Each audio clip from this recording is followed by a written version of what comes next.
When Andrew inherited an old, worn-down fishing cabin from his late grandfather, the mockery from his family was swift and merciless. His siblings had all received substantial sums of money, homes, and assets, while Andrew was left with what seemed to be little more than a crumbling wooden shack by the lake. They saw it as a joke, a final insult from the old man. Little did they know that the last laugh would belong to Andrew. He just needed to unlock the secret hidden within that cabin. Before we dive into the incredible twist, don't forget to smash that like button, subscribe to the channel, and click the notification bell so you never miss an amazing story like this. Andrew's grandfather passing away marked a deeply emotional moment for him. The two had always shared a close bond. The old man was more than just family. He was Andrew's mentor, a guiding force, and someone he admired greatly. When he died, Andrew felt the loss profoundly. His siblings, on the other hand, seemed more focused on what they would inherit. Their relationship with their grandfather had always been superficial, but when it came time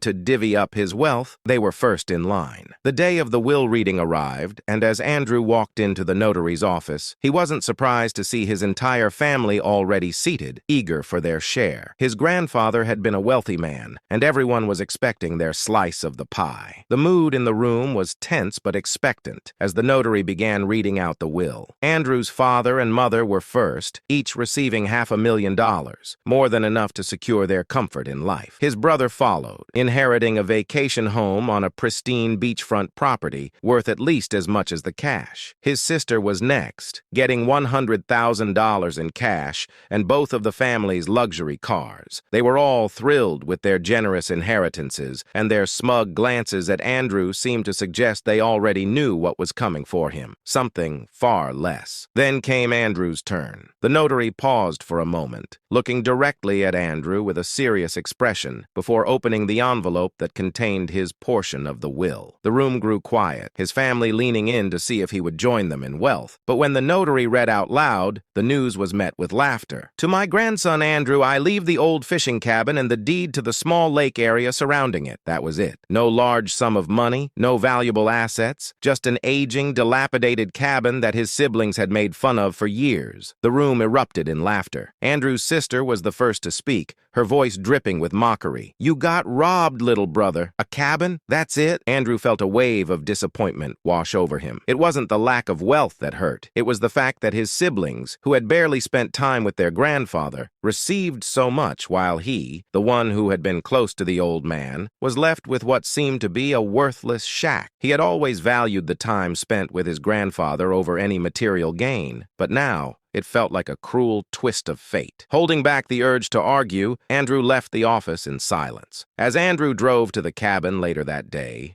his mind raced with questions. Why had his grandfather left him this place? The cabin was old, decaying, and isolated. It didn't seem to hold any monetary value, but Andrew couldn't shake the feeling that there was more to this gift. His grandfather wasn't the kind of man to give something meaningless. There had to be a reason. When he arrived at the property, his suspicions seemed confirmed. The cabin looked just as he remembered it, run down, with broken windows and a sagging roof. The wooden walls were weathered and peeling, and the whole place had an air of abandonment. Yet as Andrew walked around the cabin, his curiosity grew. There had to be something here, something he wasn't seeing. His grandfather wouldn't have left him this place without a purpose. Andrew decided to take a closer look inside. The cabin was small, with just a single room filled with old furniture and a few of his grandfather's personal belongings. It smelled musty, like it hadn't been lived in for years. Andrew paced around, looking for any clues as to why his grandfather would choose to leave him this place. That's when he noticed something odd, a thick rug in the middle of the floor that seemed out of place in the otherwise bare room. Kneeling down, Andrew pulled the rug back, revealing a large hatch built into the floor. His heart raced. Why would there be a hidden hatch in an old fishing cabin? Andrew grabbed the handle and lifted it, revealing a staircase that led into darkness. With a mix of excitement and nerves, he descended. What Andrew found below the cabin stunned him. Beneath the simple wooden structure was a massive underground storage space, at least 10 times the size of the cabin itself. But it wasn't just the size of the room that amazed him. It was what filled it. The underground space was constructed from solid concrete, and it was lined wall to wall with historical artifacts. As it turned out, Andrew's grandfather had been far more than just a wealthy man. He had been a renowned collector of rare, valuable artifacts from across the world. The items stored in this underground vault were priceless. Cleopatra's staff, the sword of Alexander the Great, a piece of a robe said to have belonged to Jesus Christ himself. These were just a few of the treasures carefully stored in the hidden chamber. It was as if Andrew had stumbled upon a private museum. Andrew was overcome with emotion. He had always shared his grandfather's passion for history, but he never imagined the extent of his collection. The artifacts were priceless not just in monetary value, but in their cultural and historical significance. It was clear that his grandfather had left him something far greater than a simple cabin. He had entrusted Andrew with his life's work, a collection that spanned centuries and told the story of humanity itself. The next day, Andrew couldn't keep the discovery to himself any longer. He told his family about the hidden chamber, and their reaction was predictable. They didn't care about the history or significance of the artifacts. They saw only dollar signs. "There must be millions in there," his brother exclaimed. "What are you going to do with all that money?" But Andrew had already made up his mind. "I'm not selling any of it," he said firmly. His family was shocked. To them, the value of the collection lay in the fortune it could bring. But to Andrew, it was much more than that. His grandfather had trusted him with this legacy, and he wasn't about to betray that trust for money. Instead, Andrew decided to turn the hidden chamber